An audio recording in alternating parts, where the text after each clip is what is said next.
हमारे अगले स्पीकर हमारे साथ में जुड़ चुके हैं, डॉक्टर जगदीप सोनवणे सर, हमारे गुरु, मेंटोर और सतत मार्गदर्शक के रूप में डॉक्टर जगदीप सोनवणे सर का हमें लगातार मार्गदर्शन मिलता रहा है। ऐसे भावनगर यूनिवर्सिटी के एजुकेशन डिपार्टमेंट के professor doctor Jagdeep Sonawane sir का मैं हार्दिक स्वागत करता हूं। सर, केएल इंस्टीट्यूट की तरफ से आपका बहुत बहुत स्वागत है सर। प्रणाम सर। आपका एक औपचारिक तरीके से स्वागत करने के लिए मैं हमारे कॉलेज के assistant professor Ajit Kumar sir से मैं अनुरोध करूंगा कि वो आपका परिचय। Good morning, sir. Myself, Ajit Kumar, Sri Sa KEL Institute for the Deaf Teachers Training College, Bhavnagar. I'd like to introduce the honorable resource person this session. I'm on behalf of Sri Sa KEL Institute and all online participants. I heartily welcome Dr. Jagdeep Sonawde, sir. I express my gratitude to Dr. Santosh, sir, who have given me provided opportunity to introduce you, sir. Sir, if you have permission, I will introduce you.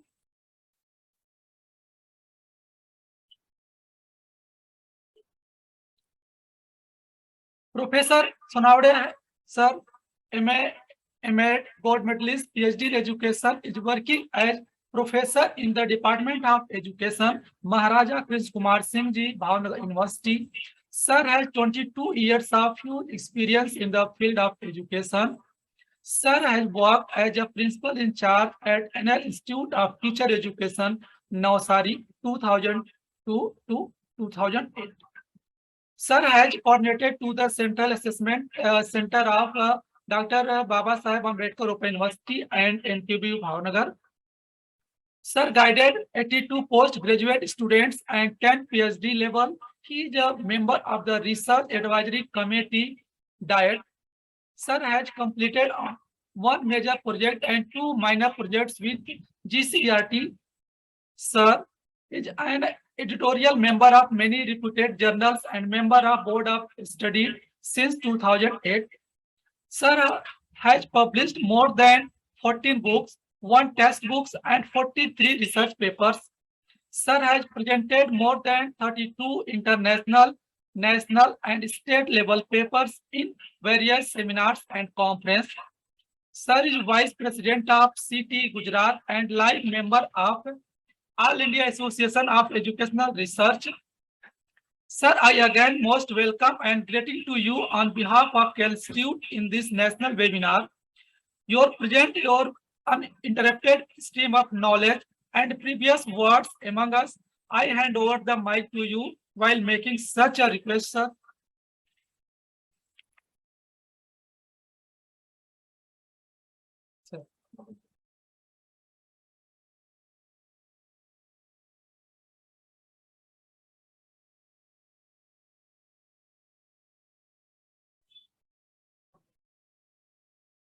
Sir, आपके यहाँ से आवाज नहीं आ पा रही है।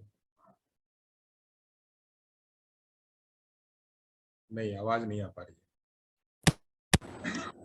हाँ, बराबर है। ओके, अब आ रही है आवाज? जी, अब आ रही है।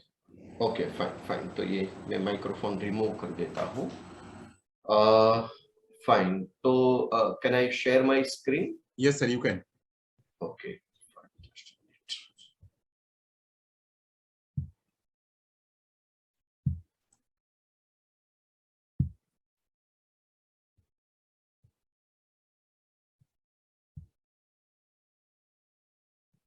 संतोष जी, आप मुझे बताना स्क्रीन शेयर हो रही है? यस सर, शेयर हो रही है। शेयर हो रही है? जी हाँ।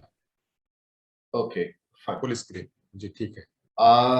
अगर बीच में कनेक्शन की वजह से, इंटरनेट कनेक्टिविटी की वजह से अगर ये रिमूव हो जाता है तो आप प्लीज मुझे कॉल करके बता दीजिएगा। बिल्कुल सर, बिल्कुल सर। जी, पर फोन मेरा ऑन रखता हूँ। Fine. First of all I would like to congratulate doctor Santosh Yadav ji, जिन्होंने educational and pedagogical reform in inclusive education के ऊपर एक बहुत ही बढ़िया एक सेमिनार, एक कॉन्फ्रेंस ऑर्गेनाइज की। So I heartly congratulate doctor Santosh Yadav and entire team thank you sir of the institute. Fine. I welcome the participants from different part of the country.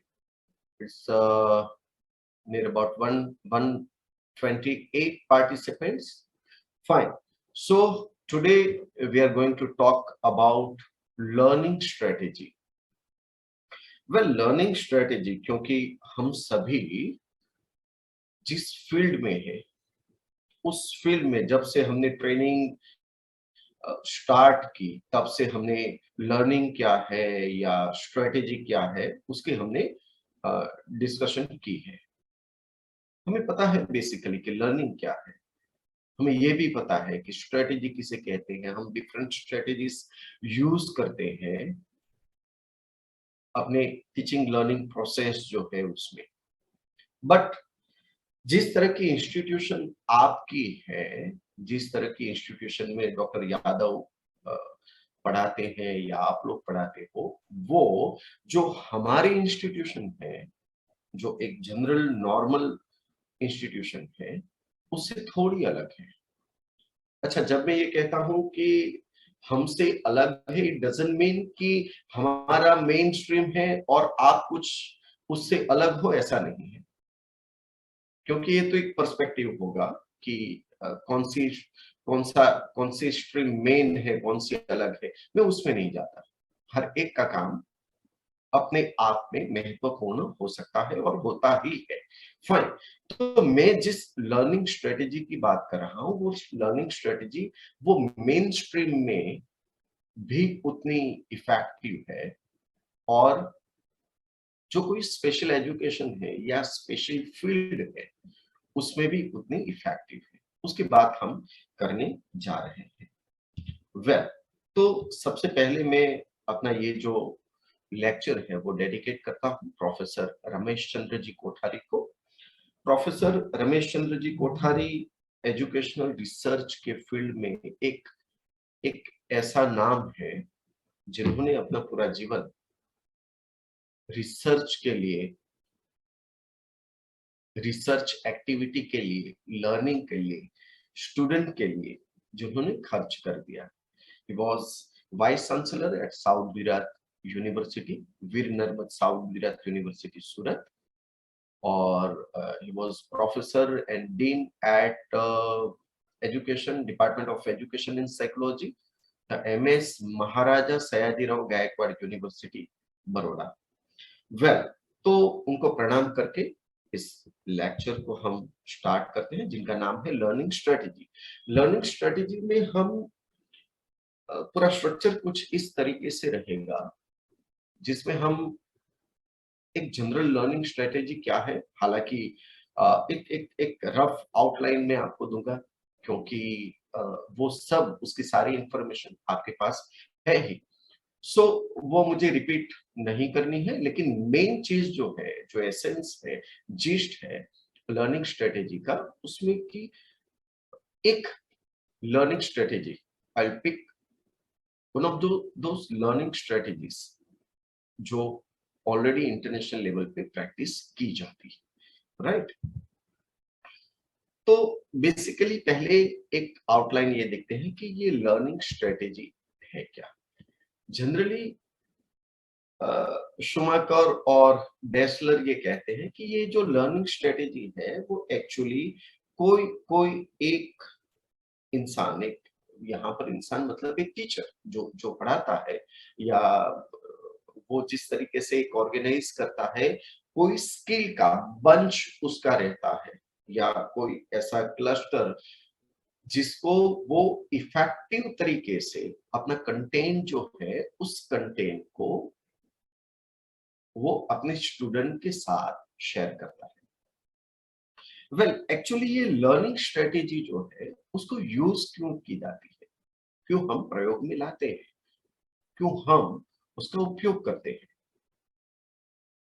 Basically हमारा fundamental idea ये है कि learning strategy या content या जो भी चीज है वो एक्चुअली हम एक अल्टीमेट गोल अपना जो है, जहां पर हमारा स्टूडेंट है, जो दूसरा एंड है इस प्रोसेस का, वहां तक हम कुछ ऐसा पहुंचाने की कोशिश करते हैं जो हमने पहले डिसाइड किया हुआ है। मींस हमारा स्पेसिफिक एम, हमारा कोई स्पेसिफिक एम, हमारा ऑब्जेक्टिव, राइट? या तो उसके बिहेवियर में कोई चेंज लाना है,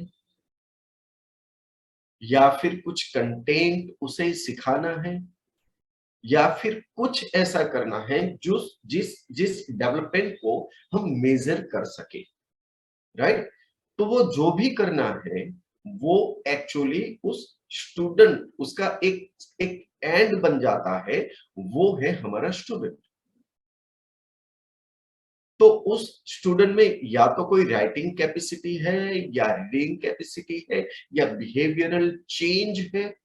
उस चेंज को करने के लिए या तो हम कोई टेक्निक यूज करते हैं, कोई स्ट्रेटेजी यूज करते हैं, कोई मेथोडोलॉजी को यूज करते हैं, या कुछ कंटेंट में हम चेंज करते हैं, या कुछ एक्टिविटीज हम करते हैं, इवन एवोल्यूशन में कोई चेंज करते हैं, या उसकी पैटर्न बदलते हैं। ये सारी चीजें बेसिकली वो हमारा जो स्पेसिफिक ऑब्जेक्टिव या एम है उसको अचीव करने के लिए करते हैं, नंबर 1। तो ये स्ट्रेटेजी भी हम यूज करते हैं, वो बेसिकली स्ट्रेटेजी कोई पर्टिकुलर ऑब्जेक्टिव के लिए है ऐसा नहीं है। ये स्ट्रेटेजी हम डिसाइड करते हैं कि इस एम को अचीव करने के लिए ये स्ट्रेटेजी है। The same strategy we cannot use for another objective।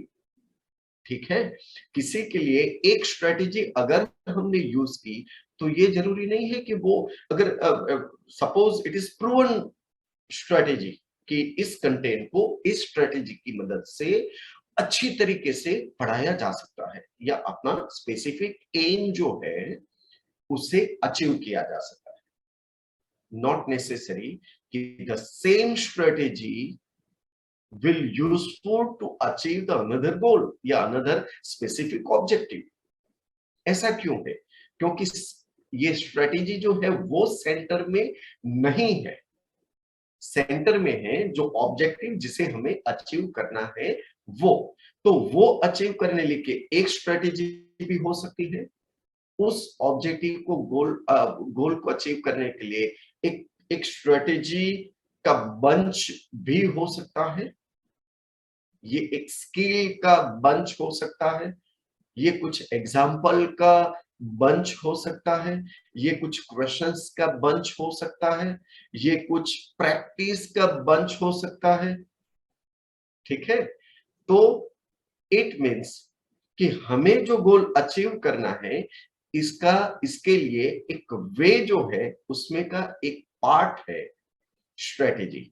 Means strategy main point नहीं है, मेन पॉइंट है कुछ अचीव करना, और अचीव करने के लिए ये एक वे है या एक छोटा सा पार्ट है जिस पार्ट या टूल की मदद से हम अपना गोल अचीव कर सकते हैं, अच्छे तरीके से अचीव कर सकते हैं, इफेक्टिवली अचीव कर सकते हैं। जो चीज है, जो कंटेंट है या जो स्किल है उसको एफिशिएंटली यूज कर सकते हैं।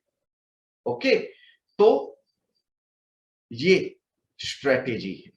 फाइन, ये स्ट्रेटेजी एक ऐसी चीज है जो लर्निंग प्रोसेस है, क्योंकि लर्निंग प्रोसेस एक कॉम्प्लेक्स प्रोसेस है, एक ऐसा कॉम्प्लेक्स प्रोसेस जो अभी 122 पार्टिसिपेंट्स यहां पर है।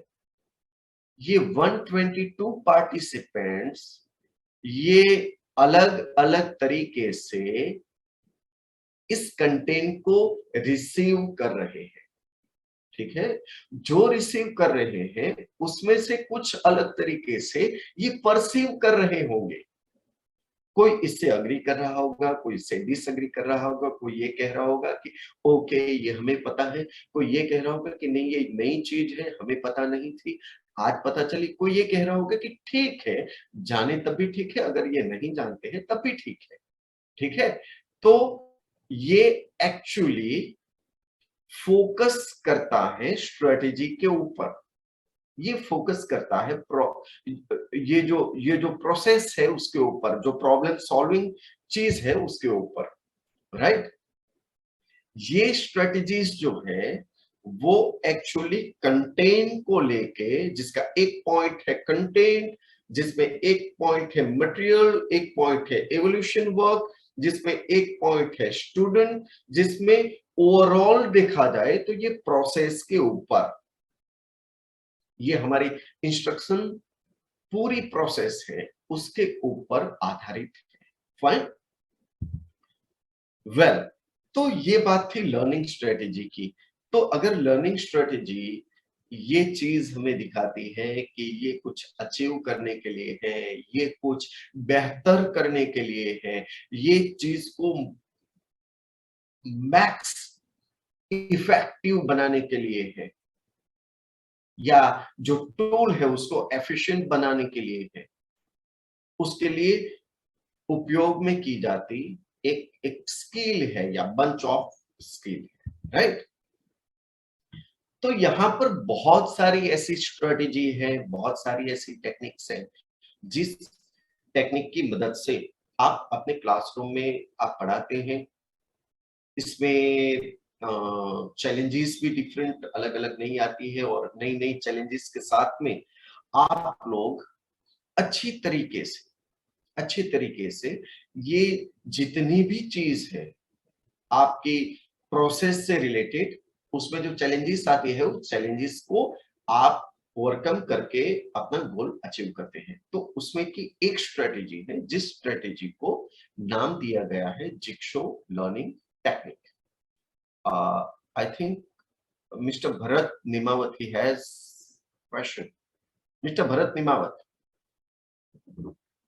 संतोष जी, शायद उनको कोई क्वेश्चन है। नहीं सर, वो ऐसे ही उनका हैंड रेज होगा, बाद में लेंगे, लास्ट में लेंगे। ओके फाइन, तो आगे बढ़ते हैं। वेल, तो ये जो जिग्सो लर्निंग टेक्निक है, ये टू वे कम्युनिकेशन में थोड़ी दिक्कत रहेगी, इसकी वजह से मैं वन वे कम्युनिकेशन से आपको जो मैसेज है वो अच्छे तरीके से कन्वे हो, इसकी मैं ट्राई करूंगा। बेसिकली इसमें एक इंसान का कंट्रीब्यूशन है। स्क्रीन पे जिनका नाम पढ़ रहे हैं और जिनकी इमेज देख रहे हैं, मिस्टर एलियट एरनसन। ये एलियट एरनसन जो है, उन्होंने एक्चुअली इस जिग्सो क्लासरूम टेक्निक जो है, जो एक कोऑपरेटिव लर्निंग स्ट्रेटेजी है, उसको अर्ली 1970 में हमारे पास रखा, और कैलिफोर्निया की यूनिवर्सिटी में वो काम करते थे अपने स्टूडेंट्स के साथ में, अपने कलीग्स के साथ में, और एक्सपेरिमेंट करते उन्होंने एक ऐसी टेक्निक दी, जिस टेक्निक को एक्चुअली हम बचपन में खेला करते थे, जिग्सो पजल। उसी जिग्सो पजल को ध्यान में रखते हुए उन्होंने उस पजल को, ये जो लर्निंग स्ट्रेटेजी है, उस स्ट्रेटेजी में उन्होंने कन्वर्ट किया। इसके ऊपर बहुत सारे रिसर्चेस भी हुए। उस रिसर्च को आप ऑनलाइन जाके देख भी सकते हो, इंटरनेशनल लेवल पे ऑक्सफोर्ड यूनिवर्सिटी में, इवन कैम्ब्रिज में काफी हुए हैं। ऑस्ट्रेलिया की यूनिवर्सिटीज में जिग्सो के ऊपर काफी काम हुआ है। इंडिया में भी हालांकि इनके कंपेयर में कम हुआ है, बट हुआ है।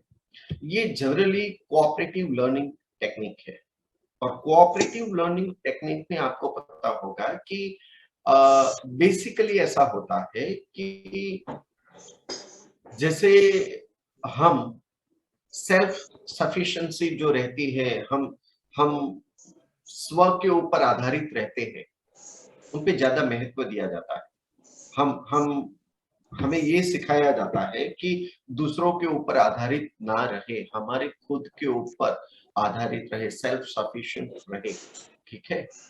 बट ये जो पूरी कम्युनिटी है या सोसाइटी जहां पर आप रहते हो, या फिर क्लासरूम भी एक स्मॉल सोसाइटी है, और सोसाइटी का काम है कि आपके डेवलपमेंट में कंट्रीब्यूट करना, राइट? तो सोसाइटी के लिए उसका जो फंडामेंटल्स है, उस फंडामेंटल्स में आप अगर खुद के ऊपर ही आधारित रहे, नंबर 1, वो भी, उसको भी अप्रिशिएट नहीं किया जाता।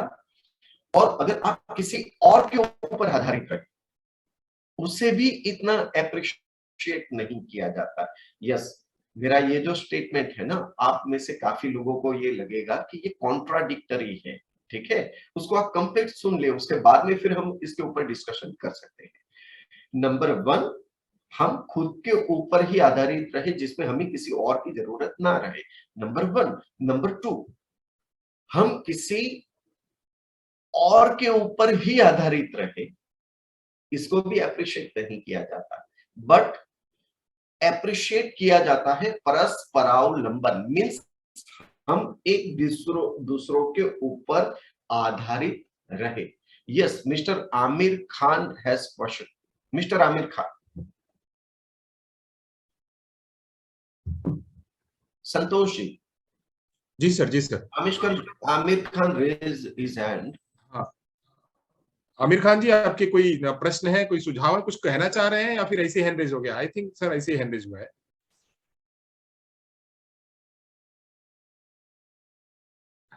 आमिर खान जी,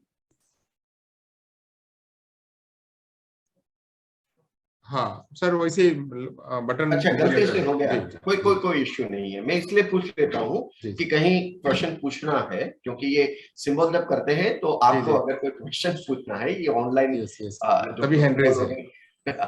okay okay okay, no issue, क्योंकि हम ऑनलाइन में इतना हैबिचुअल अभी तक नहीं हुए हैं, इसलिए ये 5-10 साल में आ जाएगा, कोई इश्यू नहीं है। वेल, तो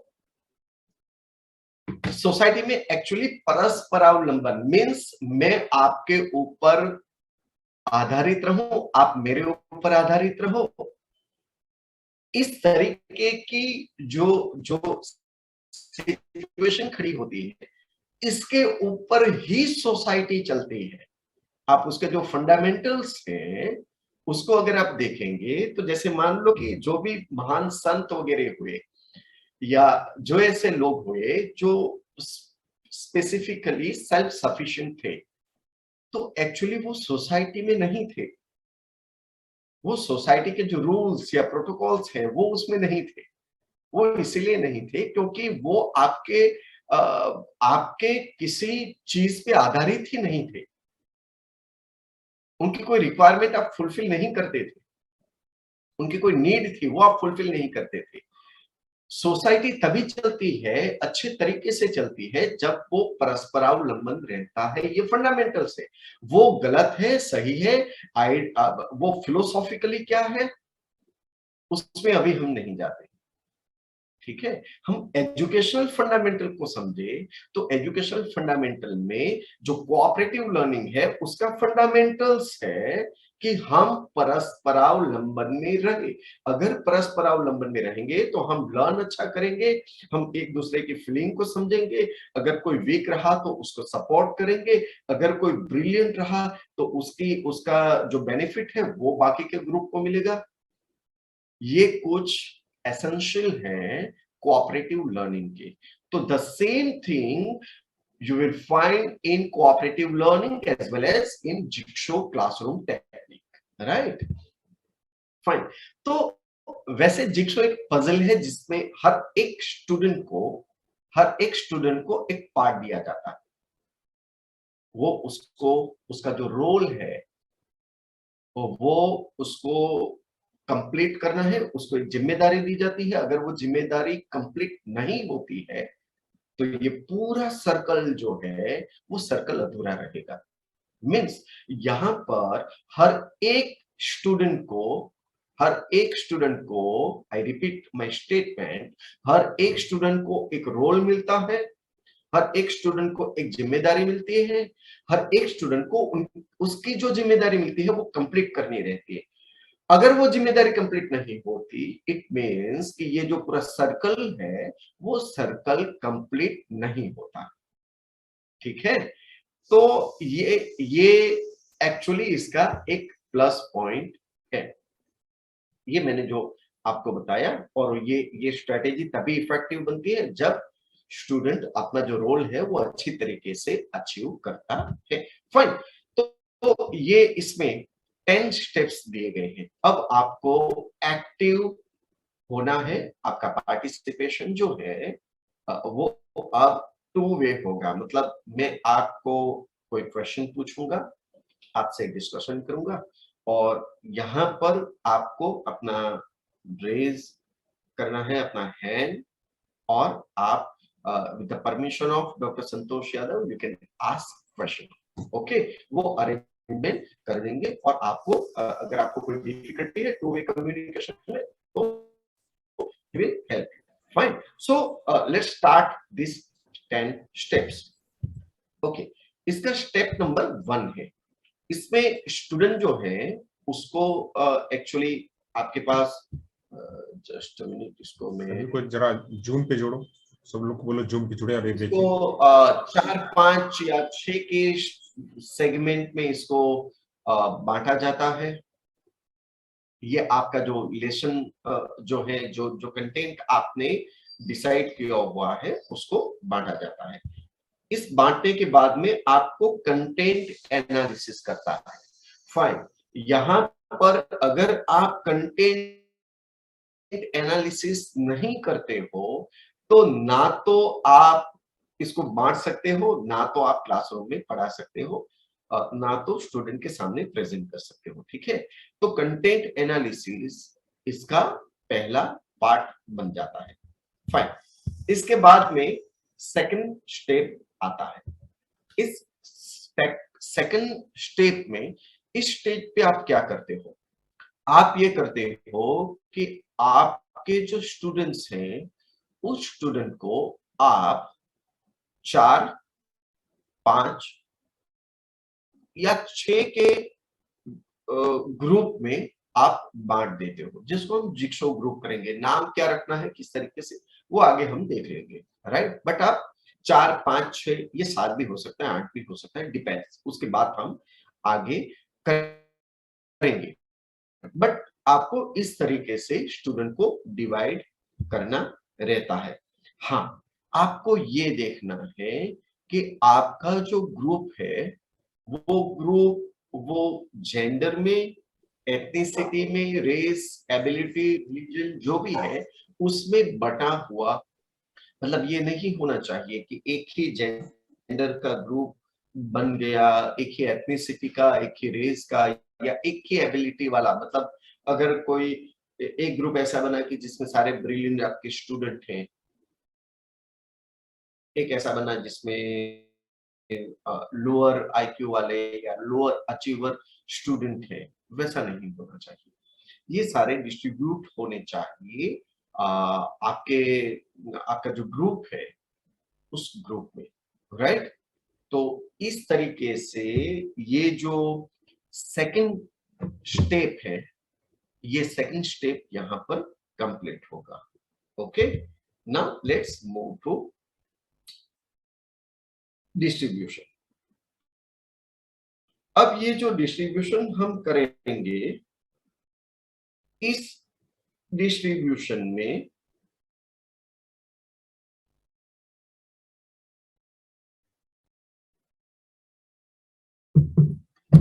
सपोज आपके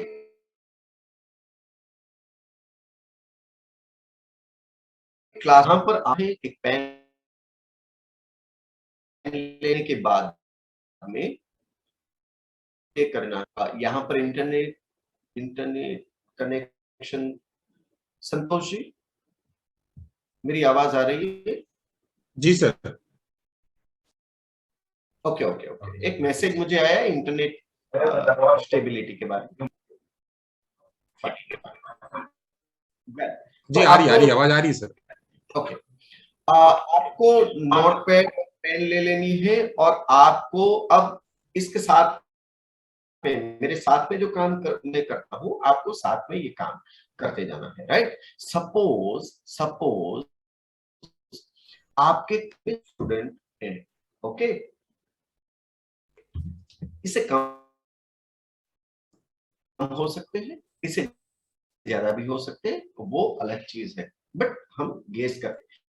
तो क्या होगा कि आफ्टर 1 2 3 4 और इस तरीके से आपको 16 स्टूडेंट तक बांट देना है, क्योंकि अगर आपके पॉइंट्स 4 हैं तो इस 4 जो कंटेंट के मेन पॉइंट्स है उसके लिए आपको यही करना है। फिर आपको अगेन दूसरे पॉइंट के लिए 3 4 और 16, राइट। अगेन आपको 1 2 3 4 10 11 12 13 14 15 और 16। अगेन आपको चौथे रूम में 1 2 3 4 5 6 7 8 9 10 11 12 13 14 और 16। हमने 16 के 4 ग्रुप्स यहाँ पर बनाए, राइट। जब ये 4 ग्रुप्स हमने बनाए तो इस ग्रुप में हम ये करेंगे कि इस तरीके से ग्रुप्स को तीसरा चौथा इस तरीके से 10वां 11वां 12वां ये 16वां हो गया 16। ओके, यहां तक सब क्लियर है? अब ये जो बनेगा ये बनेगा होम ग्रुप। ये जो ना मैं आपको दिखाता हूं यहाँ पर, ओके, ये जो बना ये बना होम ग्रुप, ओके। अब ये दूसरा बना, बोलेंगे होम ग्रुप।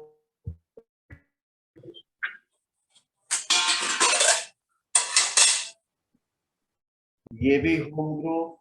और आप में से आंसर देने हैं। अब हमारा एक क्लासरूम है, जिस क्लासरूम में 64 स्टूडेंट है, तो इसमें होम ग्रुप्स कितने बनेंगे? कोई भी पार्टिसिपेंट अपना माइक्रोफोन अनम्यूट करके आंसर दे सकता है। डॉक्टर यादव प्लीज उनको परमिट करें अनम्यूट करने की।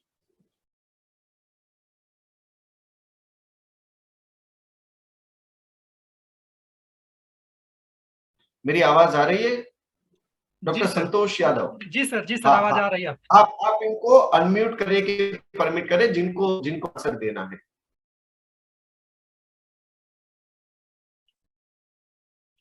पार्टिसिपेंट्स, हमारे पास होम ग्रुप्स कितने बनेंगे? 16 सर। यस, एग्जैक्टली 16 किस तरीके से बने ये मुझे समझाइए। एक वाले 4 हो गए, दूसरे वाले एक आपने बताया इस तरह, चौथे 5 6 7 4 के 16 हो जाएंगे। एग्जैक्टली राइटली सही। तो यहां पर जैसे ये एक नंबर दिया ना, अच्छा मैंने कलर्स अलग अलग दिए हैं, वो कलर्स अलग अलग इसीलिए यार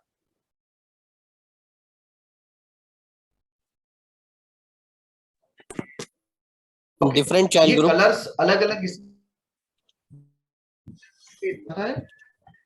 एनीवन वांट टू शेयर? ये डिफरेंट चाइल्ड ग्रुप के लिए करा सर आपने, क्या अलग अलग चाइल्ड है?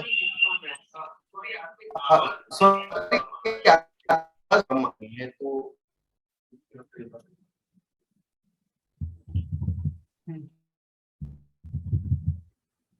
प्लीज रिपीट, आपने जो कहा वो मेरे तक इतना पहुंचा नहीं। अलग अलग बुद्धिमत्ता वाले लड़कों के लिए कलर अलग। हाँ जी, वो अलग अलग बुद्धिमत्ता भी है, और आगे मैं आपको बताऊंगा कि वो जैसे मैंने आगे आगे वो डिफाइन जिसमें किया था ना कि उसका रेस, रिलीजन, उनकी कैपेसिटी जो है ना, अचीवमेंट को लेके है, हाँ, या हाँ कंटेंट सर।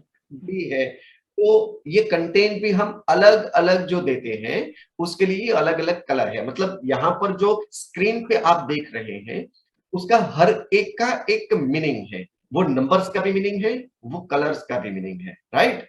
तो यहां तक हम पहुंचे कि हमारे पास 64 का एक क्लासरूम है और हमारे पास 16 होम ग्रुप्स है। ओके, चलिए आगे बढ़ते हैं।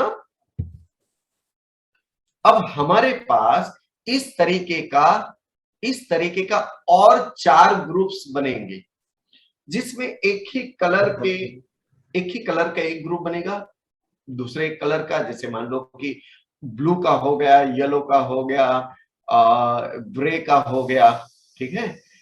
Yes, miss Amita Rani raise her hand. या any question ma'am? Miss Amita रानी।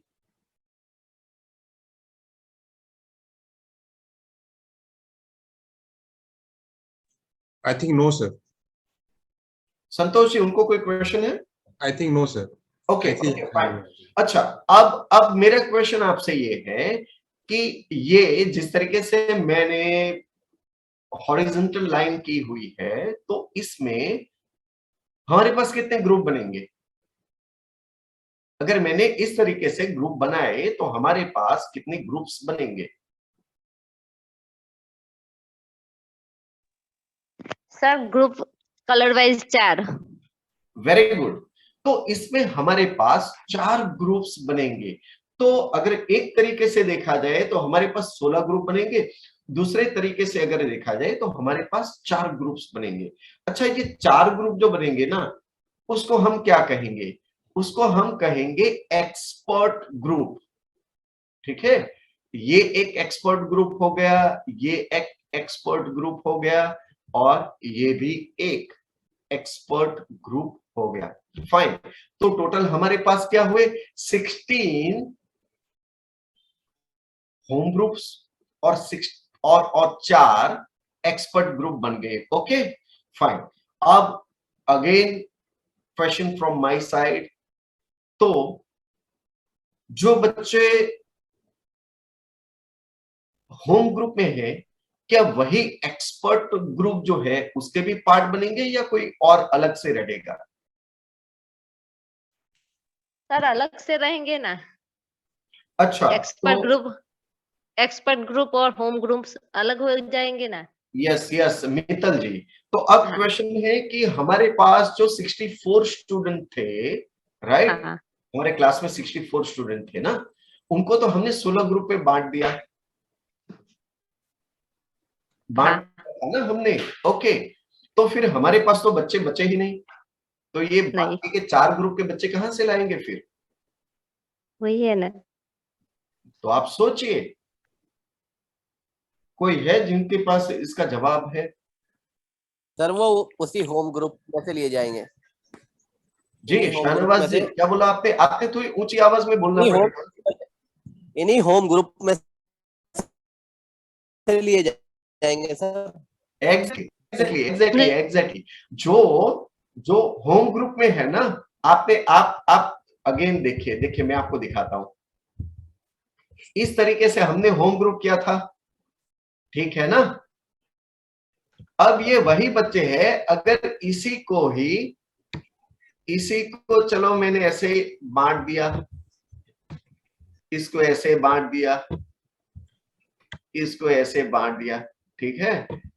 और देखिए इसमें लाइन सेम नहीं आएगी, बट आपकी समझ में आ जाएगा। तो ये अगर अगर अगर मैंने वर्टिकल लाइन को रिमूव कर दिया, हॉरिजॉन्टल लाइन ही रखी, तो फिर मुझे क्या मिलेगा?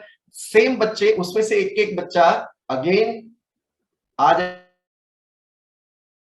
जाएगा। ये ओके, देखिए तो इसको मैंने एक्सपर्ट ग्रुप कर दिया। यहां तक समझ में आ गया ना? यहां तक सब क्लियर? जी okay, fine. Fine, thank you. तो आगे बढ़ते हैं ग्रुप ये स्टेप 3 में। स्टेप 3 में आपको क्या करना है पता है?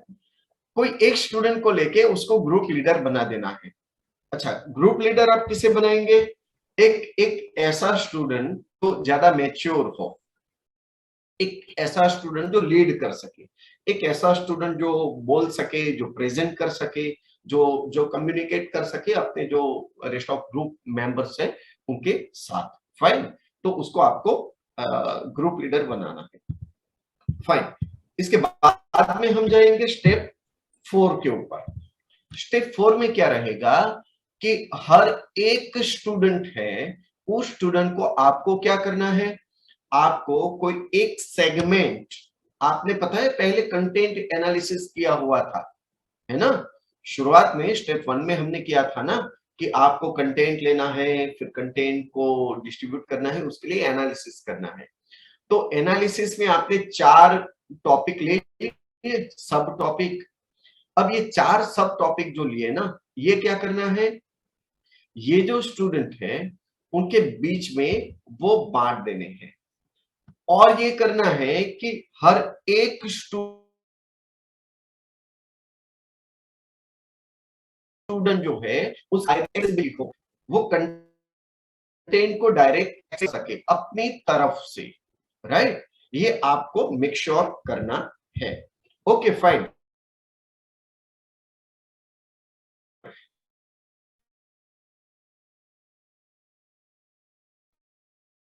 सपोज ये हमारे पास स्टूडेंट लाइंस में हमने कभी सेम स्टूडेंट को बांट दिया, हमने 16 ग्रुप में जो होम ग्रुप्स हैं। सेम स्टूडेंट को अगेन हमने बांट दिया एक्सपर्ट ग्रुप में, जो हमारे पास 4 ग्रुप बने, राइट? तो आपको क्या करना है? स्टेप 5 में आपको ये करना है कि स्टूडेंट को रीड करने के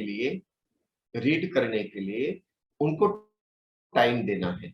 अब यहां पर अगर स्टेप 4 की बात की जाए तो आप ये समझ लीजिए कि आपने कोई एक टॉपिक यहां पर लिया है।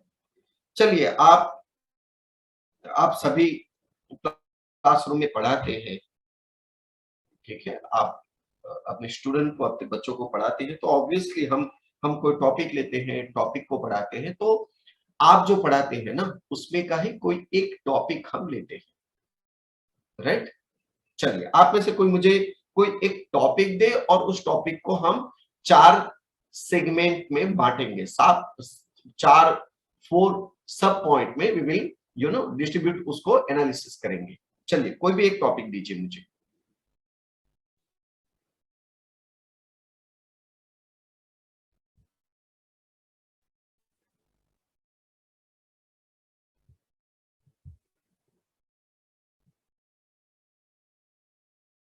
ओके, पार्टिसिपेंट्स,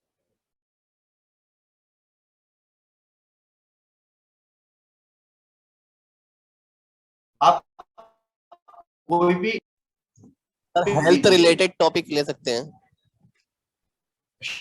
शाहनवाज जी, आपको थोड़ी ऊंची आवाज में बोलना पड़ेगा। हेल्थ टॉपिक ले सकते हैं सर, हेल्थ रिलेटेड। हेल्थ हाँ, स्वास्थ्य से संबंधित टॉपिक की बात करें, हेल्थ रिलेटेड। ओके, हेल्थ के स्वास्थ्य, फाइन। अच्छा, उसमें किस तरीके से बांटेंगे? 4 सब पॉइंट मुझे दीजिए। शाहनवाज जी, स्वास्थ्य जो है हेल्थ को, यस प्लीज बोलिए, उसको 4 में हमें बांटना है, आपको क्लासरूम में पढ़ाना है, ठीक है? जी सर। तो सर उसमें हम कर सकते हैं role of parents. Okay, role of parent जी। रोल ऑफ टीचर्स कह सकते हैं सर।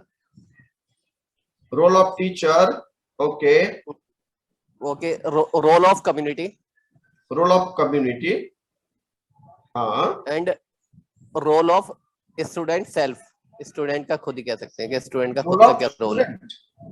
जी सर। ओके, चलिए, ओके, तो शाहनवाज जी ने हमें अभी एक टॉपिक दिया कि वो अपने क्लासरूम में पढ़ाने के लिए जा रहे हैं, इस टेक्निक को इम्प्लीमेंट करने के लिए जा रहे हैं, और उनका मेन कंटेंट टॉपिक उस डे को उनको जो पढ़ाना है वो है हेल्थ या स्वास्थ्य। उन्होंने पहले ये किया कि कंटेंट एनालिसिस किया, उसमें से 4 पॉइंट बनाए। एक रोल ऑफ पेरेंट उन्होंने लिया, फिर उन्होंने रोल ऑफ टीचर लिया, फिर रोल ऑफ कम्युनिटी और रोल ऑफ स्टूडेंट। हेल्थ में ये 4 पॉइंट उनको क्लियर करवाने हैं। जो भी 1 घंटा है 2 घंटा है टाइम, वो अपने हिसाब से डिसाइड कर सकते हैं, कंटेंट की जो रिक्वायरमेंट रहेगी उसके हिसाब से। फाइन, अब वो क्या करेंगे, वो ये करेंगे कि 64 स्टूडेंट जो रहे ना, उनको ये 4 जो हमने इस तरीके से 1 2 3 4, ये 1 2 3 4 और 16 इस तरीके से ग्रुप्स में बांटेंगे। ये बांटेंगे किस तरीके से, उनको रेस, रिलीजन, उनकी जो एबिलिटी है उनके बेस पे, जो भी है जेंडर है उनके बेस पे। अब ये करेंगे कि ये जो ब्लू वाले जितने भी स्टूडेंट है ना, ये आप स्क्रीन के ऊपर देख रहे हैं, मैं लाइन भी कर देता हूं, चलिए इनके ऊपर, ये जो स्टूडेंट है जितने भी ये सारे हैं, उनको ये देंगे रोल ऑफ पेरेंट। ठीक है, माता पिता का, पेरेंट का रोल क्या है, ये ब्लू वाले बच्चे जो है ना उनको देंगे। और फिर रोल ऑफ क्या है, टीचर, ये टीचर को ये देंगे। ये येलो वाले को बोलेंगे कि आपको रोल ऑफ टीचर का पढ़ना है। और इस कलर वाले को देंगे, इनको देंगे रोल ऑफ कम्युनिटी। और ये कौन से हैं, ये बच्चों को देंगे रोल ऑफ स्टूडेंट। डन, यहाँ तक क्लियर है? Yes sir. Okay, fine fine fine. तो क्या करेंगे पता है, पहले यहां तक उन्होंने बांट दिया, फिर आगे बढ़ेंगे, आगे बढ़ेंगे, आगे बढ़ के क्या करेंगे, ये जो स्टूडेंट है ना उनको वो रीड करने के लिए टाइम देंगे, उनके लिए जो कंटेंट है वो बुक्स प्रोवाइड करेंगे, ये खुद कुछ मटेरियल प्रिपेयर करेंगे, और मटेरियल प्रिपेयर करने के बाद में उनको वो मटेरियल देंगे। उनको इंटरनेट कनेक्टिविटी भी प्रोवाइड की जाएगी, तो वो इंटरनेट पे सर्च कर पाएंगे अपने टॉपिक्स के बारे में। उनको लाइब्रेरी की बुक्स, रेफरेंस बुक्स वो प्रोवाइड की जाएगी। वहां पर कोई एक्सपर्ट भी बैठेगा, अगर ये 16 बच्चों को रोल ऑफ पेरेंट के बारे में अगर कुछ रिक्वायरमेंट रहेगी जानने की, उनको कोई क्वेश्चन है और डिस्कशन करनी है, तो वहां पर एक एक्सपर्ट रहेगा जिससे वो बात कर पाएंगे कि रोल ऑफ पेरेंट पे हमारी समझ ये है, क्या है, ये है, वो डिस्कशन वो कर पाएंगे। Clear, fine. और हाँ, इनको मेमोराइज करना नहीं है, मीन्स जनरली हम देखते हैं कि क्लासरूम में बच्चे जो है वो ज्यादा स्कोर वही बच्चे करते हैं जो मेमोराइज करते हैं, जिनकी मेमोरी बहुत अच्छी रहती है, जो याद कर लेते हैं, जो अच्छे से लिख लेते हैं। हालांकि हमारी पूरा सिस्टम वैसा ही है कि जो ब्रिलियंट है वो एक्चुअल में जो क्रिएटिव है, ये अच्छे बच्चे हैं जो ज्यादा अच्छा लर्न करते हैं, उनके अच्छे स्कोर आए वो जरूरी नहीं है। स्कोर उनके अच्छे आते हैं जिनकी मेमोरी अच्छी है, जो ज्यादा अच्छा लिखते हैं। ठीक है, बट वो एक लिमिटेशन है, वो हमारा एक्चुअली टॉपिक भी नहीं है, तो उसमें नहीं जाते हैं। बट यहाँ पर आपको ये केयर लेनी है कि वहां पर उसको वो मेमोराइज नहीं करना है, उसको वो याद रख के ऐसे ही वो याद करके बैठ जाए कि हाँ इसमें इतना इतना इतना, नो, वो नहीं करना है।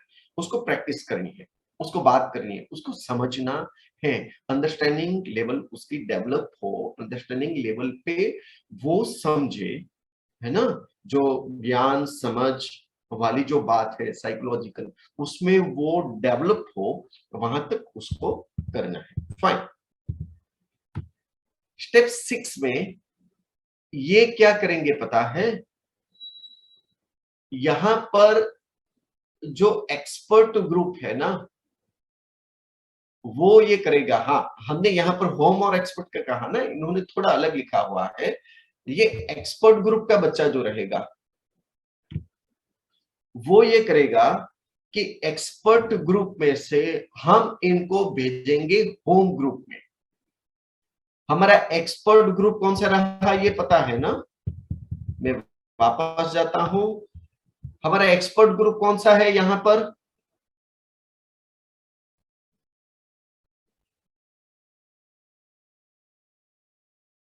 पार्टिसिपेंट्स 4 है sir expert group. Okay 4 expert group, लेकिन 4 ये कौन सा एक्सपर्ट ग्रुप यहां पर रहेगा, किस तरीके का?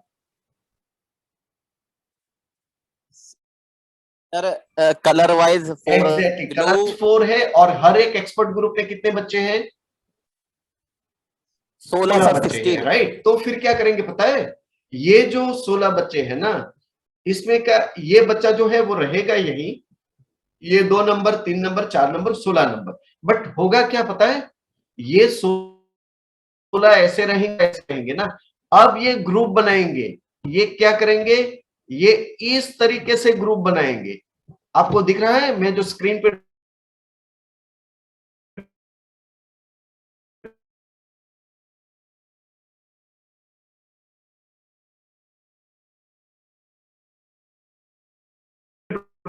कर रहा हूं? 16 sir. Exactly 16 group, 16 group groups यहां पर बनेंगे। और पता है ब्यूटी क्या रहेगी इसमें? ब्यूटी ये रहेगी कि ये बच्चा जो है ना, ये ब्लू कलर वाला, इसके पास एक अलग कंटेंट है जिसकी मास्टरी उसे है, एक्सपर्ट ग्रुप में ये सीखा हुआ है। इसके पास एक अलग टॉपिक की मास्टरी है जो अपने एक्सपर्ट ग्रुप ये रहा उसमें ये सीखा हुआ था। ये एक अलग बच्चा है जिसके पास एक अलग टॉपिक है जिसको इसने समझा हुआ है, और ये एक अलग बच्चा है जिसके पास एक अलग टॉपिक है जिसको उसने समझा हुआ है। Is it clear? Yes sir, yes yes sir. Sir. Okay fine. अब क्या होगा पता है कि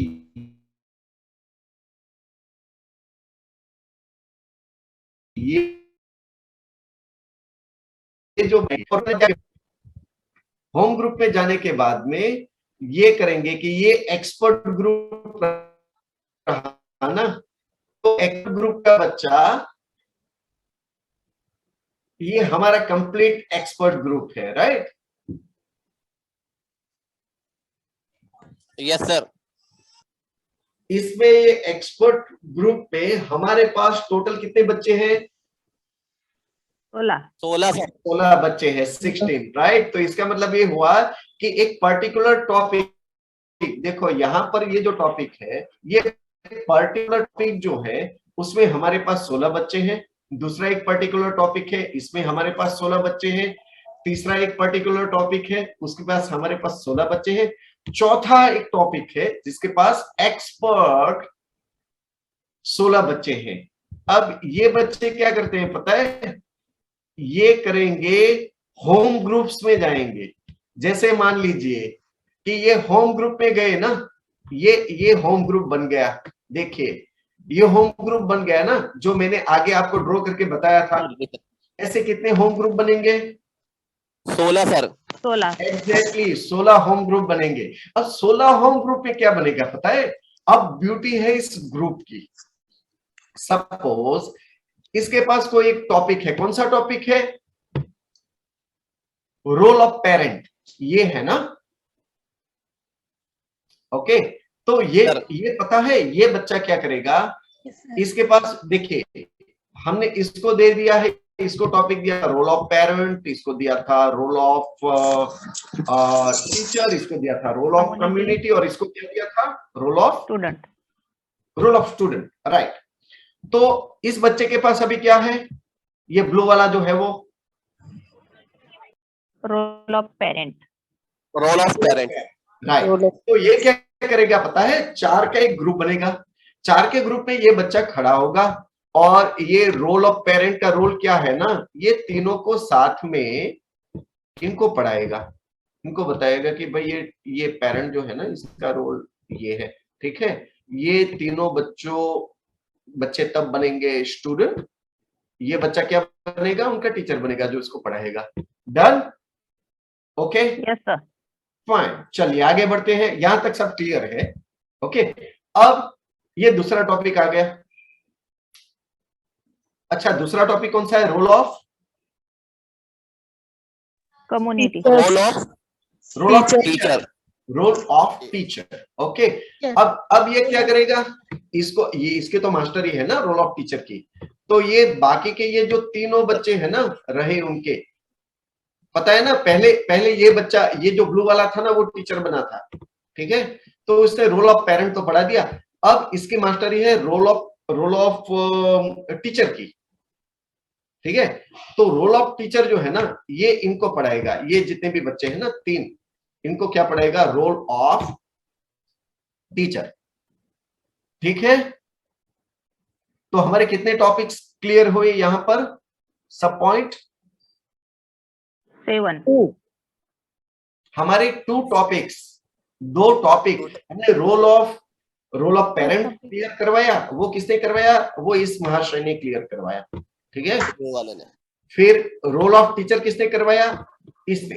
अच्छा, अब कितने टॉपिक बाकी बचे, सब पॉइंट्स? 2 बच्चे हैं सर। 2 सर। हाँ, कौन कौन से बचे? रोल ऑफ कम्युनिटी और role of student. Okay, very good. अब बन रहा है 2 वे कम्युनिकेशन, वेरी गुड। तो आगे बढ़ते हैं, चलिए। अब ये बच्चा इसको कौन सा टॉपिक दिया था हमने, role of community. Okay, role of community. अब ये क्या करेगा, रोल ऑफ कम्युनिटी इन सारे बच्चों को सिखाएगा। कितने सारे, मतलब 3, उसके ग्रुप में जो है वो, राइट। तो हमारा रोल ऑफ कम्युनिटी जो है ना ये भी कंप्लीट हो गया, मतलब इसका टास्क कंप्लीट हो गया। चलिए अब आगे बढ़ते हैं। अब इसको कौन सा टॉपिक दिया था हमने, इसको student self. Role of student. क्या करेगा, ये रोल ऑफ स्टूडेंट है ना, तीनों को बताएगा कि भाई बच्चों का रोल ये रहेगा, हेल्थ के मामले में स्टूडेंट का रोल ये है। Okay, clear, fine, clear sir. तो ये सारी चीजें जो है ना ये एक टीचर ये तीनों को पढ़ाएगा। फिर ये होगा कि टीचर बदलता जाएगा, ठीक है ना। देखिए इसमें ये सारे स्टूडेंट है और ये टीचर है। ओके, सेकंड में ये टीचर रहेगा, ये स्टूडेंट बनते जाएंगे। थर्ड में ये टीचर रहेगा, ये स्टूडेंट बनते जाएंगे। फोर्थ में ये टीचर रहेगा, ये स्टूडेंट बनते जाएंगे। Clear, okay. इस तरीके का ये 16 जितने भी ग्रुप्स है ना, ये group number 1, group number 2, group number 3, group number 4, group number 5, group number 6, 7, 8, 9, 10, 11, 12, 13, 14, 15 और ये 16, 16 के 16 ग्रुप में the same process will be conducted. Okay, तो अब क्या होगा, अब ये होगा कि ये 16 ग्रुप पे सेम चीज पढ़ाई जाएगी। और कौन पढ़ाएगा यहां पर, स्टूडेंट, एक्सपर्ट। यस, स्टूडेंट खुद ये पढ़ाएंगे। जो एक्सपर्ट ग्रुप के स्टूडेंट है वो अपना टॉपिक खुद पढ़ाएंगे, राइट। ओके, अब जो स्टूडेंट होगा वो एक्चुअली प्रेजेंट करेगा। यहां पर हम थोड़ा ऐड करते हैं। यहां पर क्या ऐड करते हैं पता है, चलिए बैक जाते हैं, यस, यहां पर आ जाते हैं। अब क्या होगा पता है, चलिए, अब वो रेगुलर टीचर तो है नहीं, ये जो स्टूडेंट है ना वो रेगुलर टीचर है नहीं, तो होगा क्या, ये होगा कि उनके लिए तो कुछ दिक्कतें रहेंगी ना। जैसे मान लो कि इन्होंने रोल ऑफ पेरेंट पढ़ाया, कौन से, ये ब्लू वाले बच्चों ने, बट इसने ये कहा, ये जो लड़का है ना ये कहा कि भाई रोल ऑफ पेरेंट जो है ना इसमें तो ये मुझे क्वेरी है। अब वो क्वेरी इसको पता नहीं है, इसको मतलब उसकी एक लिमिटेशन है कि वो क्लियर नहीं कर पा रहा है। तो क्या होगा पता है, ये पढ़ाने के बाद में अगेन ये स्टूडेंट्स समझिए, अगेन ये स्टूडेंट अपने एक्सपर्ट ग्रुप में जाएंगे। एक्सपर्ट ग्रुप मतलब क्या, ये, अच्छा, एक्सपर्ट ग्रुप यहां पर कितने बनेंगे, कितने एक्सपर्ट ग्रुप्स बनेंगे, 4, वेरी गुड। तो ये 4 ग्रुप पे अगेन वो जाएंगे और जाके क्या बात करेंगे पता है कि भाई मैंने अपने ग्रुप में ये रोल ऑफ पेरेंट जो है ना तब पढ़ाया, तब मुझे एक जो पार्टिसिपेंट था ना उसने ये क्वेश्चन पूछा, बट पता नहीं क्यों मैंने तो ये पढ़ा नहीं था या फिर मुझे तो समझ में नहीं आया कुछ, तो मैंने कहा कि चलो मैं बाद में समझाऊंगा इसे, है ना। तो किसी को पता है कि अगर ये क्वेश्चन पूछा जाए तो इसका आंसर क्या आता है, राइट? तो जब वो क्वेश्चन रखेगा अपने ग्रुप में जहां पर उसके अलावा 15 बच्चे रहेंगे जिन्होंने अपने अपने क्लास में, अपने अपने छोटे से क्लास में, 4 का जो क्लास है, हालांकि 3 बच्चे वो एक टीचर, ऐसे क्लास में उसने पढ़ाया है, तो उसमें से जो बच्चा जिसको ये पता होगा ना, वो बोलेगा कि एक काम करो दोस्त, इसको ना मेरे क्लास में भी ऐसा हुआ था, तो इसको जो है ना आप ये एग्जांपल देके समझाओ कि भाई इसमें इस तरीके का आता है, का रोल ये है, और देखो ये एग्जांपल है उसका, आगे भी ऐसा हुआ था ये, या एक काम करो इस बुक को पढ़ो, इस रेफरेंस बुक को देखो, या फिर हमारे जो टीचर है ना उन्होंने मटेरियल पन्ने पे ये लिखा हुआ है जो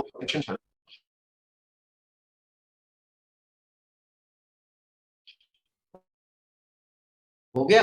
तो कोई क्वेश्चन समझ में ही नहीं आया पूछने की, तो वो बोलेगा कि मैंने कंटेंट पढ़ा बट अनफॉर्चुनेटली जितने भी बच्चे थे उनको कुछ वो कह रहे हो बट मेरे को हो नहीं रहा, तो बाकी का बच्चे उसमें से कोई पूछेगा उसको कि भाई तुमने मतलब किस तरीके से पढ़ाया था, वो बताएगा कि, तो दूसरा बोलेगा जिन्होंने अच्छे से, जिसको अच्छा रिस्पॉन्स मिला होगा कि भाई एक काम करो इस एग्जाम्पल को यूज करो, या फिर तुम जिस तरीके से सिखाते हो एक काम करो स्पीड कम करो, एक काम करो साथ में आप मटेरियल कुछ लेके जाओ, या एक काम करो ये एग्जाम्पल दो, या एक काम करो वो सर वहां पर बैठे हैं उनको पूछते हैं कि ये प्रॉब्लम आई तो फिर इसको कैसे सॉल्व करें, ठीक है? ये सारी क्लैरिटी के बाद में अगेन वो जाएंगे अपने होम ग्रुप में। होम ग्रुप मतलब ये हो गया, होम ग्रुप मतलब ये हो गया, होम ग्रुप मतलब ये, तो अगेन होम ग्रुप्स कितने बनेंगे? 4 हाँ नहीं, 4 नहीं बनेंगे, होम ग्रुप बनेंगे, सॉरी 16 बनेंगे, अगेन वो 16 बनेंगे। और क्या होगा वहां पर, जिस टॉपिक में क्लैरिटी की जरूरत है वही टॉपिक बच्चे दूसरे 3 बच्चों को पढ़ाएंगे। ओके, ये पढ़ाने के बाद में क्या होगा, ये पढ़ाने के बाद में फिर वो प्रेजेंट करेंगे,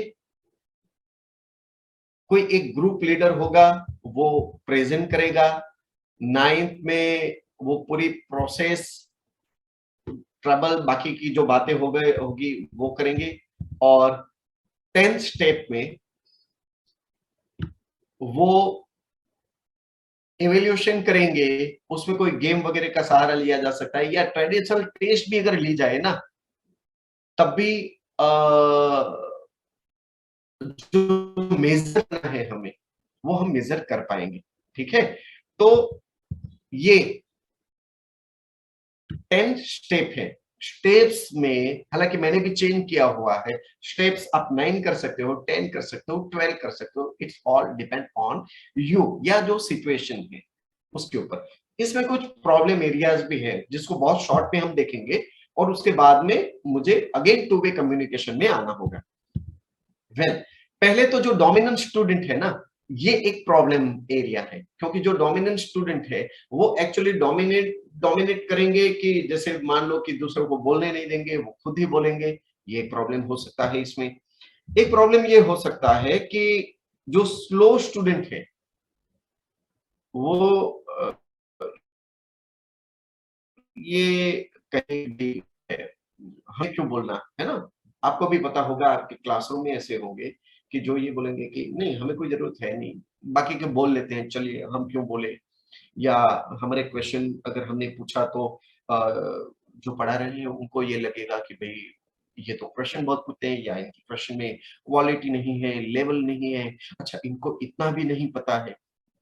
तो इन सारी चीजों से ये जो स्लो स्टूडेंट है they restrict himself to certain level, that's why they don't want to ask question to their teacher, तो यहाँ पर भी वो नहीं पूछेंगे। कई बार ये होता है कि ये रिपीटेडली प्रोसेस होती है, that's why bright student becoming bored, they think that okay, we know already, so why should we repeat the particular topic? Already हमें ये चीज पता है, तो इसको रिपीटेडली याद करना या उसको उसमें इन्वॉल्व होना, इसमें ये बोर हो जाते हैं, राइट? Okay fine. जिनको कॉम्पीट करने के लिए ट्रेन किया गया है ना, जैसे कि हम लोग, पता है इस सिस्टम ने जो जो जो पूरी जनरेशन है ना, उसका बेड़ा गर्क किया हुआ है, वो इस वजह से है कि हम स्टूडेंट को पढ़ाते हैं ना, बट अनफॉर्चुनेटली हमारा सिस्टम कुछ ऐसा है कि हम उसे कॉम्पीट करने के लिए प्रिपेयर करते हैं। मीन्स हम उसे कुछ सीखने के लिए प्रिपेयर नहीं करते, बट हम इसे प्रिपेयर करते हैं कॉम्पीट करने के लिए कि दूसरों से आगे किस तरीके से आना है। आप समझ रहे हैं मेरी बात को? ये अनफॉर्चुनेटली अननोइंगली हम बहुत ही गलत कर रहे हैं और हमारे सिस्टम ने ये किया। दैट्स वाई जो हम सोसाइटी में इश्यूज देखते हैं ना, वो इश्यूज एक्चुअली इस वजह से है, इस वजह से है। फाइन, तो कॉम्पीट करने के लिए ये मेंटालिटी हमें छोड़नी पड़ेगी। ये बेनिफिट्स भी कुछ बहुत ही अच्छे हैं, जैसे स्टूडेंट डायरेक्टली एंगेज होते हैं मटेरियल से, ये मटेरियल से एंगेज होते हैं, उसकी वजह से एक्चुअली ये मेमोराइज करने के बजाय ये दूसरों के सामने प्रेजेंट करते हैं। वो उनका जो अंडरस्टैंडिंग लेवल है, वो अंडरस्टैंडिंग लेवल बहुत ही बढ़ जाता है। After learning by this technique, the student are able to communicate, even teach, even discuss with the teacher on that particular topic. ये क्यों होता है? ये इसलिए होता है because उन्होंने in depth जाके उस टॉपिक को लर्न किया हुआ है, राइट? तो इस वजह से एक्चुअली स्टूडेंट की अंडरस्टैंडिंग लेवल जो है वो बहुत बहुत बहुत बढ़ जाती है। फाइन, स्टूडेंट जो है, हालांकि हम सेल्फ टीचिंग की या सेल्फ लर्निंग की बात करते रहते हैं, एक्चुअली बात करने से कुछ नहीं होगा ना, आपको वो प्रैक्टिस में रखना पड़ेगा। तो स्टूडेंट जो है उसको सेल्फ टीचिंग की, जैसे मान लो कि वो है स्टूडेंट, बट वो क्या करता है, वो टीच करता है किसी और को। अच्छा, आप में से कई टीचर्स हैं ना, मोस्ट ऑफ आप में से टीचर्स है या टीचिंग की ट्रेनिंग ले रहे हैं या टीचर ट्रेनर है। आपको पता होगा कि जब हम सीखते थे कुछ भी, तब क्या होता था पता है? तब ये होता था कि हम एक्चुअली ये करते थे कि जिस तरीके से मटेरियल को प्रिपेयर करते थे पढ़ने के लिए, उसके बजाय जब हम किसी को पढ़ाना रहता है, तब पता है हम क्या करते हैं? तब हम ज्यादा मेहनत से, ज्यादा लगन से, no, we more carefully prepare the material, we more carefully prepare ourselves. अच्छा, ये क्यों करते थे? क्योंकि हमें प्रेजेंट करना रहता था। तो यहां पर एक सेल्फ टीचिंग की स्किल जो है, जो बहुत ही वैल्यूएबल स्किल है,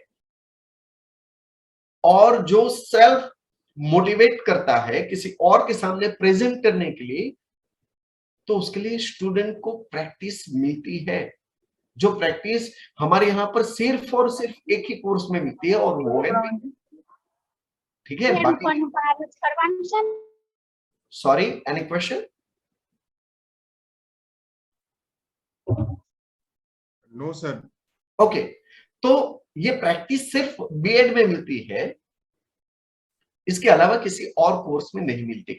तो यहां पर बेनिफिट ये है कि ये सेम प्रैक्टिस ये सेकेंडरी स्कूल से, इवन प्राइमरी स्कूल से हम कर सकते हैं। हाँ,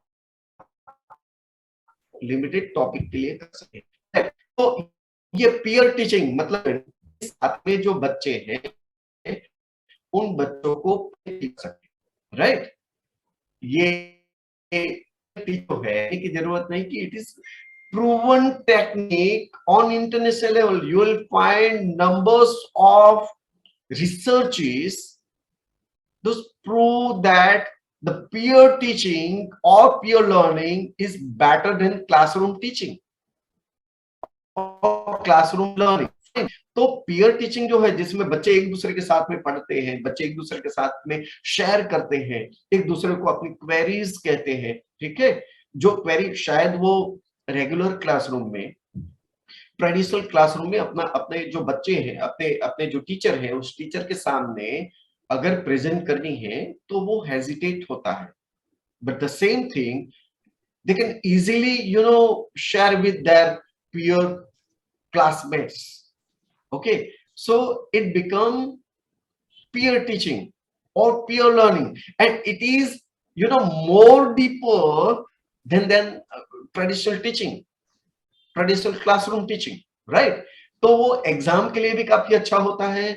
कंटेंट जो हमारी लर्निंग या एजुकेशन की जो डेफिनेशन है, जो महात्मा गांधी ने कही या फिर स्वामी विवेकानंद ने कही कि जो भी अंदर है उसको बाहर लाना, वही शिक्षण है। शिक्षा कैसे कहते हैं, जो उत्तम अंश है उसका आविष्करण है, ठीक है। तो ये एक्चुअली वही करता है जो अंदर है, स्टूडेंट के अंदर है, वो चीज अंदर से बाहर निकलती है। Okay fine. ये जिक्शो में एक्चुअली ये होता है कि वो डिफरेंट उनको बोलने की प्रैक्टिस होती है। वो जो पढ़ते हैं उसको, जैसे मान लो कि केमिस्ट्री का स्टूडेंट हुआ, फिजिक्स का हुआ, संस्कृत का हुआ, या फिर किसी और लैंग्वेजेस का, इंग्लिश या कोई और लैंग्वेज, एक्चुअली उनको जो रेगुलर वो बात करते हैं, वो क्लासरूम में बात करते हैं या फिर बाहर बात करते हैं, उसके बजाय जो उनकी सब्जेक्ट की जो लैंग्वेज है, वो लैंग्वेज बोलना वो स्टार्ट करते हैं। उसकी टर्मिनोलॉजी है वो बोलना वो स्टार्ट करते हैं। वो टर्मिनोलॉजी है, जो जार्गन है, कई बार वो जार्गन और उनकी लोकल लैंग्वेज, उन दोनों के बीच में जो ब्रिज बनाना है, they can they'll be able to make the breeze easily. ये एक बहुत बड़ा उसका बेनिफिट है। हर एक स्टूडेंट, उनके पास एक्सपर्टाइज आती है कोई एक टॉपिक की, और इस एक्सपर्टाइज को वो शेयर करते हैं दूसरे बच्चों के साथ में। और जैसे ही ये एक्सपर्टाइज आती है ना किसी को सिखाने की, वो ऑटोमेटिकली डोपामाइन एक केमिकल जो है वो रिलीज करता है, जिससे बहुत अच्छा लगता है, ठीक है। अगर मैं साइकोलॉजिकल पॉइंट ऑफ व्यू से थोड़ा आपके साथ शेयर करूं, तो जैसे ही उसमें वो सेल्फ कॉन्फिडेंस आता है, उसको वो डोपामाइन रिलीज होता है, वो उसको मोटिवेट करता है एक नए टॉपिक के लिए जाने में, कि उसको लगता है कि नहीं, I can do this, I can teach. Okay, तो वो करने के लिए वो इजीली दूसरा टॉपिक लर्न करने के लिए आगे बढ़ता है, और बहुत अच्छे तरीके से वो लर्निंग प्रोसेस में आगे बढ़ता है। स्टूडेंट को कंट्रीब्यूट करने का चांस मिलता है, उसको लगता है कि नहीं, मेरा भी कोई रोल है, ठीक है। जब उसको ये प्राउडली ये कह सकता है कि ये टीम में मेरा एक रोल है, और ये जो रोल है उसको वो फील भी करता है। एक लार्ज ग्रुप में अगर उसको कंट्रीब्यूट करना है, उसको वो शेयर करना है, तो ये इतना पॉसिबल नहीं होता ना। 64 स्टूडेंट्स किस तरीके से एक साथ में उसको जो शेयर करना है वो करेंगे। No, it's not possible in large group, but the same thing is possible very nicely, very beautifully in small groups. So this is the beauty of small group, जिसमें everyone can share easily. Okay, so fine. Now individual peer जो हमारे यहाँ पर ratio जो है ना, यहाँ teacher student का रेशियो क्या रहता है? 1 to 3, 3 स्टूडेंट और 1 टीचर। इससे बढ़िया क्या होगा? जिसमें 1 टीचर हो और 3 स्टूडेंट। ये तो पर्सनल टीचिंग हो गई। फाइन। तो प्रॉब्लम सॉल्विंग लर्निंग का जो फंडामेंटल्स है, वो फंडामेंटल्स यहाँ पर क्लियर होता है। इसमें कोऑपरेशन बहुत अच्छा बढ़ता है। जो बिग स्टूडेंट है उसको भी साथ में लेके चलना हो जाता है। जो ब्रिलियंट स्टूडेंट है उसका जो ब्रेन है उसका बेनिफिट यहाँ पर ले सकते हैं। ये एक ऐसी स्ट्रेटेजी है जिसमें अगर अच्छे तरीके से इसे प्लान किया जाए तो स्टूडेंट किसी टॉपिक के ऊपर लेक्चर ले सके, इतनी कैपेबिलिटी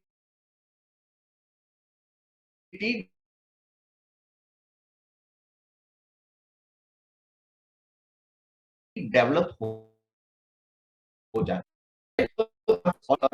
58 2 मिनट बचे हैं,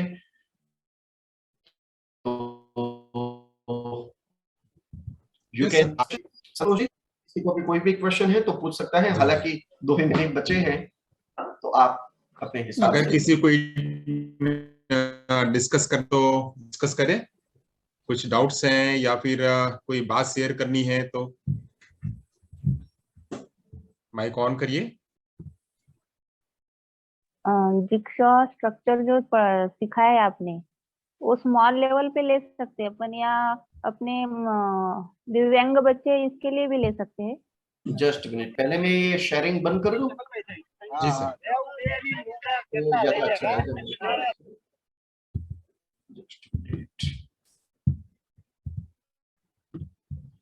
शेयरिंग स्टॉप शेयर कर देता हूँ। Just okay, done.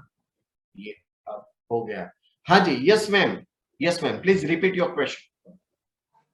जिक्शा जो क्लासरूम है इसमें अपन दिव्यांग बच्चों के लिए स्मॉल लेवल पे क्लास ले सकते हैं?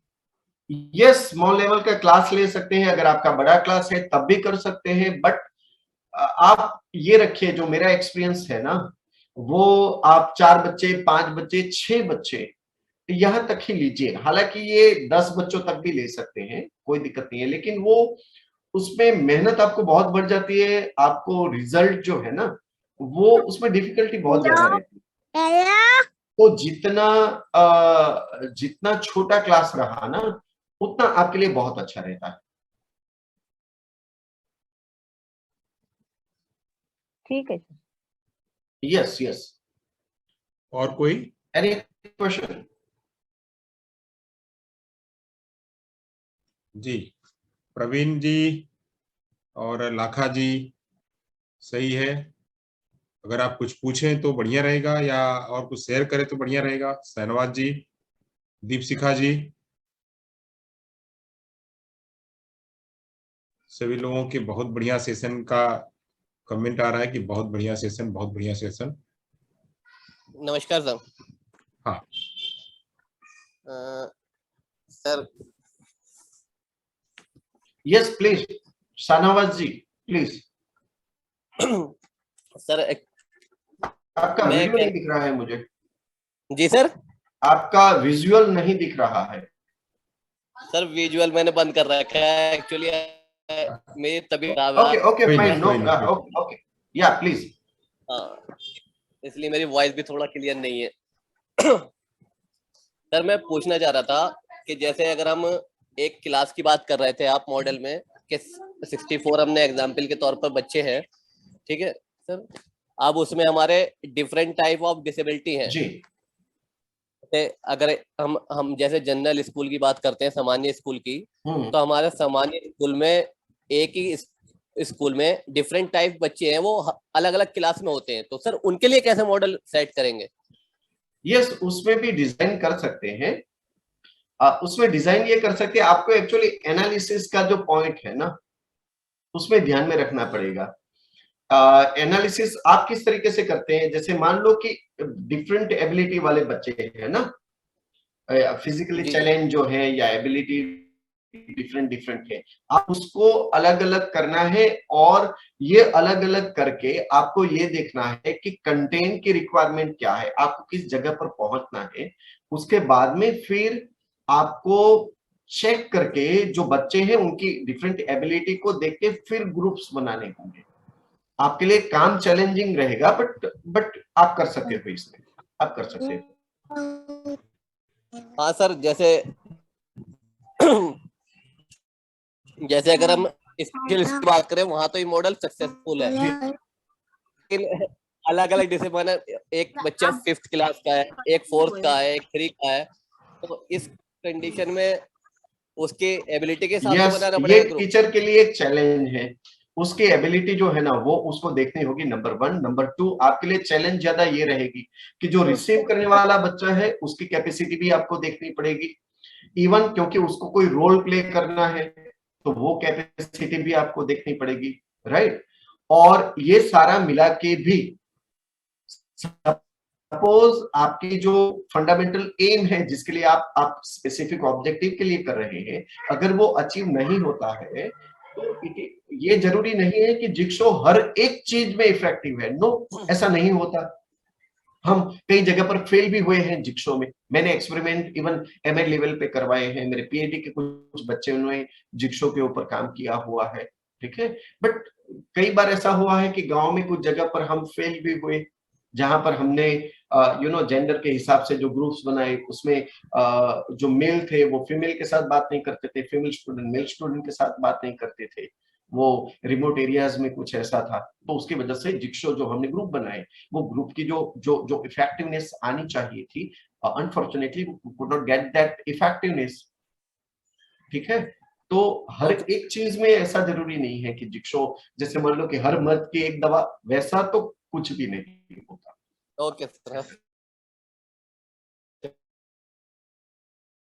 Thank you sir.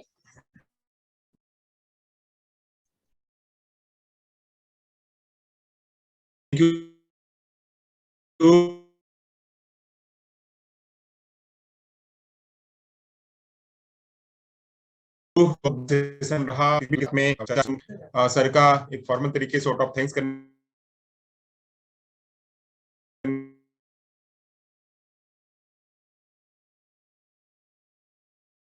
के लिए हमारे नमस्कार सर। नमस्कार जी। आपने बहुत अच्छी तरह से क्लासरूम की जो लर्निंग स्ट्रेटेजीज है वो के बारे में समझाया है, बताया कि परस्परावलंबन है वो एप्रिशिएट है। हम भी नहीं पहले कर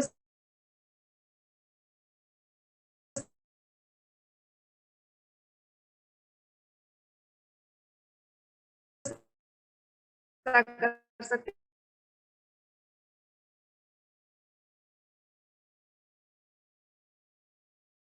कम्युनिकेट के और भी बच्चों को क्या मिलता है वो भी आपने बहुत अच्छे से समझाया है कि बच्चे में कॉन्फिडेंस आता है, वो इंटरेक्ट एक दूसरे के साथ अंतरक्रिया करते हैं और टेक्नोलॉजी का यूज कर सकते हैं। बहुत सारे उसके बेनिफिट्स हैं, उसके बारे में बहुत अच्छी तरह से आपने समझाया और सभी टीचर्स को बहुत बेनिफिट मिलेगा, वो अपने प्रैक्टिकल में वो यूज करेंगे, जिसको क्लासरूम के आधार पर वो प्रैक्टिस कर पाएंगे।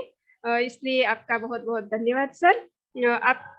आपका धन्यवाद सभी पार्टिसिपेंट्स की ओर से, कॉलेज की ओर से और संस्था की ओर से आपका धन्यवाद अदा करती हूँ। नमस्कार। Thank you so much sir. आपने अपना प्रीशियस टाइम दे करके हम लोगों को जिक्सॉ के बारे में समझाया। इसकी जरूरत थी एक्चुअली, स्पेशल फील्ड में